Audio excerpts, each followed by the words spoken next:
മുഖ്യമന്ത്രി പിണറായി വിജയന്റെ മകൻ വിവേക് കിരൺ ഗുരുവായൂർ ക്ഷേത്രത്തിൽ ദർശനത്തിനെത്തി. ഇന്ന് വൈകിട്ട് കുടുംബസമേതമാണ് ഗുരുവായൂർ ദർശനം നടത്തിയത്. പറയരുതേ നാട്ടാരറിയരുതേ ഇതു ഗുരുവായൂരപ്പ രഹസ്യം. രഹസ്യം നാട് മുഴുവൻ ഇപ്പോൾ പരസ്യമായിട്ടുണ്ട്. കഴിഞ്ഞ വർഷം ഏപ്രിലിൽ മകൾ, ഈ വർഷം ഏപ്രിലിൽ മകൻ, കഴിഞ്ഞ വർഷം ഏപ്രിലിൽ ഞാൻ, ഈ വർഷം ഏപ്രിലിൽ ഒരു രാജു.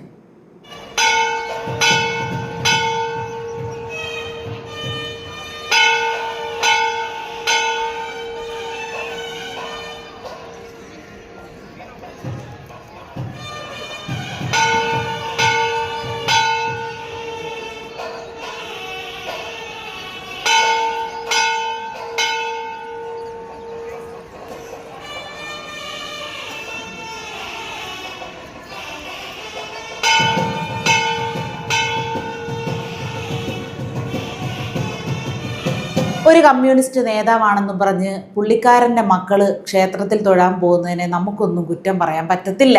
അതൊക്കെ അവരുടെ ഇഷ്ടം. മനസാ വാചാ കർമ്മണ ഞാൻ ചെയ്ത പാപങ്ങൾ എന്നോട് പുറത്തു തരണമേ എന്ന് അപേക്ഷിക്കാനുള്ള സ്വാതന്ത്ര്യം സകലർക്കുമുണ്ട്. രാഷ്ട്രീയ നേതാക്കൾക്ക് ഇച്ചിരി കൂടുതലുണ്ട് ആ കാര്യത്തിൽ സ്വാതന്ത്ര്യം. അവർക്ക് അത് അത്യാവശ്യമാണല്ലോ. പക്ഷേ ഇതൊരാളൊന്ന് ഷൂട്ട് ചെയ്താൽ അല്ലെങ്കിൽ ഇതിൻ്റെ ഒരു ദൃശ്യം പിടിച്ചാൽ ഇവർക്ക് എന്തുകൊണ്ടാണ് ഇത്രയും കുത്തിക്കേറുന്നത്? അതാണ് മനസ്സിലാകാത്തത്. വീഡിയോ എടുത്ത പ്രാദേശിക മാധ്യമ പ്രവർത്തകരെ നിർബന്ധിച്ച് ദൃശ്യങ്ങൾ ഡിലീറ്റ് ചെയ്യാൻ ആവശ്യപ്പെട്ടു. ഒരു ചിത്രം എടുത്തതിന്, ഏതെങ്കിലും ഒരു സെലിബ്രിറ്റിയുടെ ചിത്രം പകർത്തിയതിന് ആരെങ്കിലും അടിച്ചതായിട്ട് നിങ്ങൾ കേട്ടിട്ടുണ്ടോ? പക്ഷെ ഇവിടെ അതും സംഭവിച്ചു. മുഖ്യമന്ത്രി പിണറായി വിജയന്റെ മകന്റെ ക്ഷേത്ര ദർശനത്തിന്റെ ചിത്രം പകർത്തിയ മാധ്യമപ്രവർത്തകന് മർദ്ദനം. അന്ന് കഴിഞ്ഞ വർഷം കൃത്യം പറഞ്ഞാൽ 2025 ഏപ്രിൽ മാസം 4-ാം തീയതി വൈകുന്നേരം 6:15 PM ഈ CMന്റെ മകൾ തഞ്ചാവൂർ ബൃഹദേശ്വര ക്ഷേത്രത്തിൽ ദർശനം നടത്തി നെറ്റിയിൽ കുറിയുമായി ഇറങ്ങി വരുന്ന ദൃശ്യം പകർത്തിയത് ഈ കൈകൾ കൊണ്ടാണ്. അന്നവിടെ ദൃശ്യം പകർത്തി റീൽസ് എടുത്തു, മനുഷ്യർ തലങ്ങും വിലങ്ങും ഫോട്ടോ എടുക്കുന്നു, വീഡിയോകൾ എടുക്കുന്നു, യാതൊരു പ്രശ്നവും ഉണ്ടായിരുന്നില്ല. പിന്നീട് അടുത്ത പ്രാവശ്യം ഞാൻ ചെന്നപ്പോൾ എന്നെ വട്ടമിട്ട് സെക്യൂരിറ്റി ഗാർഡുകൾ പ്രത്യേകം കറങ്ങുന്നു. ഒരു സെൽഫി പോലും എടുക്കാൻ അവർ സമ്മതിച്ചില്ല കോമ്പൗണ്ടിനകത്ത്. കാര്യം എന്താണെന്ന് നിങ്ങൾക്കും മനസ്സിലായി, എനിക്കും മനസ്സിലായി. അല്ല, ഇവരുടെ മക്കൾ ക്ഷേത്രത്തിൽ പോവോ പള്ളിയിൽ പോവോ അതൊക്കെ അവരുടെ സൗകര്യം. ഇവരാരും കമ്മ്യൂണിസ്റ്റുകാരാണെന്ന് നമുക്കറിയത്തില്ലല്ലോ, അല്ലേ? കമ്മ്യൂണിസ്റ്റുകാർക്കല്ലേ ദൈവഭക്തി ഇല്ലാത്തത്? ഇവരൊന്നും കമ്മ്യൂണിസ്റ്റുകാരല്ലാത്തത് കൊണ്ട് ഇവരൊക്കെ വിശ്വാസികളാണ്, ഞങ്ങളങ്ങ് സമ്മതിച്ചു.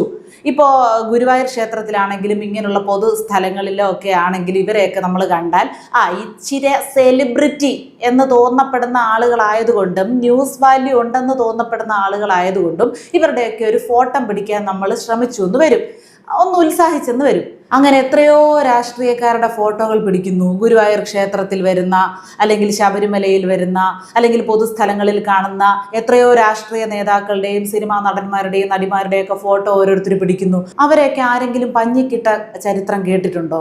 പക്ഷേ ഇവിടെ നമ്മുടെ മുഖ്യദാസന്റെ മക്കളുടെ ഒരു ഫോട്ടോ പിടിച്ചാൽ, അതും ചില പ്രത്യേക ഏരിയകളിൽ നിന്നുള്ള ചിത്രങ്ങൾ മാത്രം പിടിച്ചാൽ അത് വിഷയമാകും. അത് മാത്രമാണ് വിഷയം. അല്ലാതെ ഇവർ ക്ഷേത്രത്തിൽ പോയതിനും ഇവരുടെ പാപഭാരങ്ങൾ അവിടെ ഇറക്കി വയ്ക്കാൻ ശ്രമിച്ചതിനും ഒന്നും യാതൊരു കുറ്റവും ഇല്ല. എന്തിനിവരിങ്ങനെ അടിക്കുന്നു? മർദ്ദിച്ചത് എന്തിനാണ്? ആ സെക്യൂരിറ്റി ജീവനക്കാരെന്ന് പറയുന്നവന്മാര് ഇയാളെ മർദ്ദിക്കേണ്ട കാര്യം എന്താണ്? എന്ത് നിയമത്തിന്റെ അടിസ്ഥാനത്തിലാണ്? സ്വകാര്യതയ്ക്ക് മുറിവേറ്റു എന്ന് വല്ലതും പറഞ്ഞുകൊണ്ടാണോ ഇനി അടി കൊടുത്തതെന്ന് അറിയില്ല. അവിടെ കുളിസീനൊന്നും ആരും പകർത്തിയിട്ടില്ല. അതോ അരുതാത്തത് വല്ലതും ചെയ്തു എന്ന തോന്നല് ഇവർക്കുണ്ടായോ? ഒരാള് ഞാൻ ചെയ്യാൻ പാടില്ലാത്ത കാര്യം ചെയ്യുന്നത് മറ്റൊരാൾ കണ്ടു എന്ന് വരുമ്പോഴാണല്ലോ അതൊരു പ്രശ്നമാക്കുന്നത്.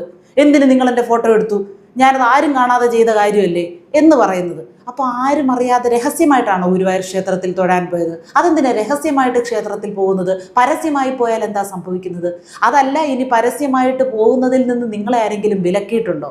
അതുമല്ലെങ്കിൽ ഗുരുവായൂരപ്പൻ ഇരിക്കുന്നത് അവിടെ കത്തിച്ചു വെച്ചിരിക്കുന്ന വിളക്കിൻ്റെ അടുത്തായിട്ടാണോ നിങ്ങളുടെ ഗുരുവായൂരപ്പൻ ഇരിക്കുന്നത് എന്ന ചോദ്യം ചോദിക്കത്തക്ക രീതിയിലുള്ള അവിശ്വാസിയാണോ പിണറായി വിജയൻ്റെ മകനും? എന്താ സംഭവം? ഞങ്ങൾക്ക് മനസ്സിലാകുന്നില്ല. ഒരു മോഹൻലാലിനെ മമ്മൂട്ടിയൊക്കെ ഒരു സ്ഥലത്ത് വെച്ച് കണ്ടാൽ കയ്യിൽ ക്യാമറ ഉള്ള ഒരാളാണെങ്കിൽ പെട്ടെന്നൊരു ഫോട്ടോ എടുത്തെന്ന് വരും. അത് നിസ്സാര കാര്യമാണ്, അത് സ്വാഭാവികമായിട്ടുള്ള കാര്യമാണ്. അതിനുടനെ അവർ തിരിച്ച് പഞ്ഞിക്കിടാൻ തുടങ്ങിയാലോ? ഈ പിണറായി വിജയന്റെ മകന് ക്ഷേത്രത്തിൽ ദർശനം നടത്തുന്നതിന് യാതൊരു തടസ്സവുമില്ല, അത് അവരുടെ താല്പര്യമാണ്. പക്ഷേ ഈ ദൃശ്യങ്ങൾ ഡിലീറ്റ് ചെയ്യാൻ ആവശ്യപ്പെട്ടത് അങ്ങനെ ഒരു സ്വകാര്യതാ ലംഘനത്തിന്റെ പേരിലാണോ അതോ മറ്റേതെങ്കിലും കാരണങ്ങൾ കൊണ്ടാണ്? പിന്നെ ഇത്രയും പറഞ്ഞ സ്ഥിതിക്ക് ഞാൻ ഇതുവരെ പറയാതിരുന്ന ഒരു രഹസ്യം കൂടി പറഞ്ഞേക്കാം എൻ്റെ പ്രേക്ഷകരോട്. കഴിഞ്ഞ വർഷം ഏപ്രിലിൽ ഈ മുഖ്യമന്ത്രിയുടെ മകൾ വീണ വിജയൻ തഞ്ചാവൂർ ബൃഹദേശ്വര ക്ഷേത്രത്തിൽ വരുന്നത് ഞാൻ കണ്ടതാണ്. അതിനകത്ത് നിന്ന് ഇറങ്ങി വരുന്ന ദൃശ്യങ്ങൾ ഇന്നും ഞാനത് ഉൾപ്പെടുത്താം.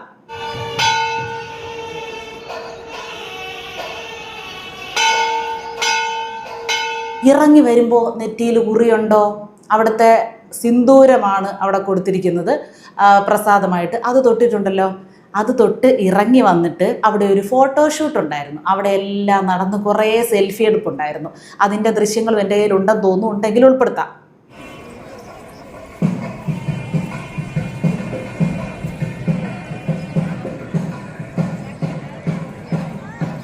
ഞാൻ ആ പരിസരത്ത് നടന്ന് കറങ്ങി ഇതെല്ലാം ശ്രദ്ധിക്കുന്നുണ്ടായിരുന്നു. അവരായി അവരുടെ പാടായി അവർക്ക് ഈ പറഞ്ഞതുപോലെ എന്തെങ്കിലുമൊക്കെ മഹാപാപങ്ങൾ ചെയ്തതിലുള്ള ബുദ്ധിമുട്ടുകളൊക്കെ ഉണ്ടായിരിക്കും. ഒന്നാമത് ആ സമയത്ത് കേസിൻ്റെ വിധി വരാനോ എന്തൊക്കെ ഇരിക്കുന്ന സമയം കൂടെ ആയിരുന്നു. എന്താണെങ്കിലും അവരായി അവരുടെ പാടായെന്ന് വിചാരിച്ചു. പക്ഷേ സെൽഫി എടുക്കുന്ന സമയത്ത് ആ കുറി ഇങ്ങനൊരു മായ്ക്കലായിരുന്നു. അതിൻ്റെ ആവശ്യം എന്താ? നിങ്ങൾ അമ്പലത്തിൽ കയറിയെന്ന് പറഞ്ഞാൽ ഇവിടെ എന്തെങ്കിലും വിപ്ലവം നടത്താൻ നിങ്ങളെപ്പോലെ ആളുകൾ തയ്യാറായിട്ട് നിൽപ്പുണ്ടോ? ഒന്നുമില്ല. അതൊക്കെ ഓരോരുത്തരുടെ സൗകര്യമാണ്. നിങ്ങളെ ആരെയും ക്ഷേത്രത്തിൽ നിന്ന് ആരും വിലക്കിയിട്ടില്ല. പിന്നെ ഒരു വശത്ത് മാറി നിന്ന് ഞങ്ങൾ ക്ഷേത്രങ്ങളിൽ പോകാറില്ല, ഞങ്ങൾ ദൈവവിശ്വാസത്തിനെതിരാണ്, ഞങ്ങൾക്ക് ദൈവങ്ങളുടെ കയ്യിലും കഴുത്തിലും കിടക്കുന്നത് മാത്രം മതി എന്ന് പറഞ്ഞിട്ട് ആരും കാണാതെ അതീവ രഹസ്യമായിട്ട് ക്ഷേത്ര ദർശനം നടത്തുന്നതാണ് പ്രശ്നം. അങ്ങനെ രഹസ്യമായിട്ട് ക്ഷേത്ര ദർശനം നടത്താൻ നിങ്ങൾക്ക് പറ്റുമോ? കാരണം നിങ്ങളുടെ ആരുടെയും കുടുംബവകയല്ലത്. ഇപ്പം ഈ മാധ്യമപ്രവർത്തകർ തന്നെ പറയുന്നുണ്ട്, ഈ ദേവസ്വം തന്നെ അറിയിക്കാറുണ്ട്. ഗുരുവായൂർ ക്ഷേത്രത്തിൽ ഏതെങ്കിലുമൊക്കെ സെലിബ്രിറ്റികളൊക്കെ വരുന്നുണ്ടെങ്കിൽ ദേവസ്വം തന്നെ അറിയിപ്പ് കൊടുക്കും, ഇന്ന ആൾ വരുന്നുണ്ട്, അപ്പോൾ ഇവർക്ക് ചിത്രങ്ങളൊക്കെ എടുക്കാം, വേണമെങ്കിൽ അവരുടെ ഒരു ബൈറ്റ് എടുക്കാം, അതിനുള്ള സൗകര്യങ്ങളൊക്കെ കാണും.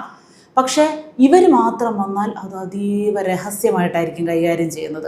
പ്രധാനമന്ത്രി ഗുരുവായൂർ ക്ഷേത്രത്തിൽ വന്നിട്ടും മാധ്യമപ്രവർത്തകർക്ക് അവിടെ പ്രവേശനം ഉണ്ടായിരുന്നു, ആ ചിത്രങ്ങൾ എടുക്കാൻ പറ്റി. പക്ഷേ ഇവിടുത്തെ മുഖ്യമന്ത്രിയുടെ മക്കളോ ബന്ധുക്കളോ ആരെങ്കിലും ഒന്ന് ക്ഷേത്ര ദർശനം എവിടെയെങ്കിലും നടത്തിയാൽ അതൊന്നും നമ്മൾ പകർത്താൻ പാടില്ല.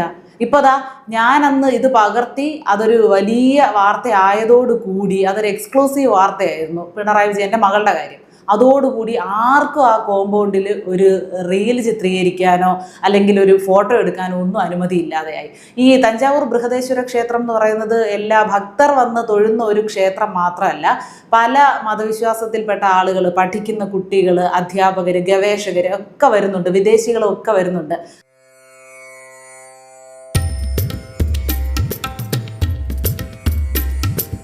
അത്രയ്ക്കും വലിയൊരു നിർമ്മിതിയാണത്. അത് കാണാനും അത് ആസ്വദിക്കാനും ചരിത്രത്തെ സ്നേഹിക്കുന്നവരും അതിലാകാംക്ഷയുള്ളവരും ഒക്കെ വരുന്നുണ്ട്. അല്ലാതെ വിശ്വാസത്തിൻ്റെ ഭാഗമായിട്ട് മാത്രമല്ല അവിടെ പോകുന്നത്. പക്ഷേ അകത്ത് കയറി പൂജയും മണിയടിയൊക്കെ കഴിഞ്ഞ് നെറ്റിയിൽ പ്രസാദമൊക്കെ തൊട്ട് ഇറങ്ങി വരുന്നവർ വിശ്വാസത്തിൻ്റെ ഭാഗമായിട്ടാണ് അതിൽ പങ്കുകൊള്ളുന്നത്. അത് വേറെ കാര്യം. അപ്പോൾ ഇന്നത്തെ വീഡിയോയിലൂടെ ഞാൻ പറയാൻ ഉദ്ദേശിച്ചത് ഇത് മാത്രമേ ഉള്ളൂ. ഞങ്ങൾ വിശ്വാസികളാണ് എന്ന് തുറന്നു പറയുക, എന്നിട്ട് ക്ഷേത്രത്തിൽ പോവുകയോ നാളികേരം ഉടയ്ക്കുകയോ ശയനപ്രദക്ഷിണം ചെയ്യുകയോ എന്താണെന്ന് വെച്ചാൽ ചെയ്യുക. നിങ്ങളുടെ പാപങ്ങൾ കുറേ അങ്ങനെ തീരുന്നെങ്കിൽ തീരട്ടെ, ഞങ്ങൾക്ക് സന്തോഷമേ ഉള്ളൂ. അതല്ലാതെ വിശ്വാസിയാണെന്നും സമ്മതിക്കത്തില്ല, വിശ്വാസി അല്ലെന്നും സമ്മതിക്കത്തില്ല, ഈ രണ്ട് കാറ്റഗറിയിലും പെടത്തുമില്ല. ആരെങ്കിലും ഒരു ഫോട്ടോയോ വീഡിയോ എടുത്താൽ അവർക്ക് ഭീഷണി, മർദ്ദനം. ഇത് വെള്ളരിക്കാപ്പട്ടണവും കഴിഞ്ഞ് കുമ്പളങ്ങാപ്പട്ടണം ആയോ എന്ന് അറിഞ്ഞുകൂടാ. ഞാൻ പറയുന്നതിനോട് നിങ്ങൾ യോജിക്കുന്നുണ്ടെങ്കിൽ നിങ്ങൾ കമൻറ്റ് ബോക്സിൽ അത് രേഖപ്പെടുത്തുക. ഇനി അതല്ല വിയോജിപ്പാണെങ്കിലും സ്വീകരിക്കപ്പെടും.